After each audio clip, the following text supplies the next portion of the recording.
Last night, we had Sandy Fonzo on the show.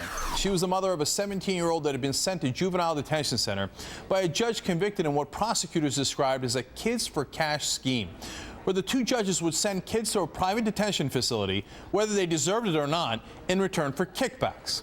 Now, one of the judges just got convicted on racketeering and fraud charges, but something Sandy said in the interviews really struck me. She said that the judge had been free for 2 years as he got an extensive trial, but that her son's trial had only lasted a couple of minutes and he'd gotten no justice. You know what? She's absolutely right. There are two different sets of rules in this country for people with money and people without. Ask any kid out of Compton, how much of a chance do you have in the judicial system in LA? And he'll tell you, not much. But Lindsay Lohan and O.J. Simpson get every privilege accorded to them in their trials in that same court system. Why? Because they have money. Now today, Mitch Daniels, the governor of Indiana, now the same guy who we told you earlier had gotten busted with a huge amount of pot and LSD when he was at Princeton, and left off with a fine, but who's got young kids wasting away in Indiana prisons on drug possession charges, came out and called the unions the, quote, privileged elite. The elite? Are you kidding me? The average guy working as a cop or a fireman or a teacher is the elite in this country? I just think that's an unbelievable insult. Do you know how much the average public union worker makes? In 2010, the Bureau of Labor Statistics found that full-time union workers had median weekly earnings of $917. That's about $47,684 a year. Does that sound elite to you? That's nowhere near elite. Do you know who the real elite are?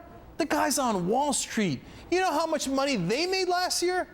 $135 billion in executive compensation alone. Now that's elite.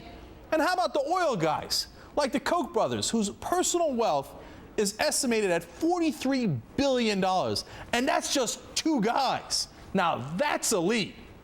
Look, I don't begrudge them for making their money. What bothers me is when they purchase our politicians to do it. Like when we bailed out the bankers with our hard-earned money, and then they come around and insult us, calling the unions elite and guys making $47,000 a year elite.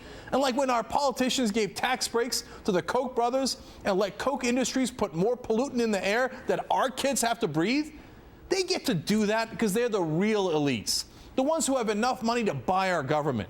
And if that weren't enough, then they send their minions like Governor Walker to cut the pay of, to fire, to take away the rights of the average worker. And Governor Daniels to add insult to injury by saying that these regular guys are the real elite. Come on, man.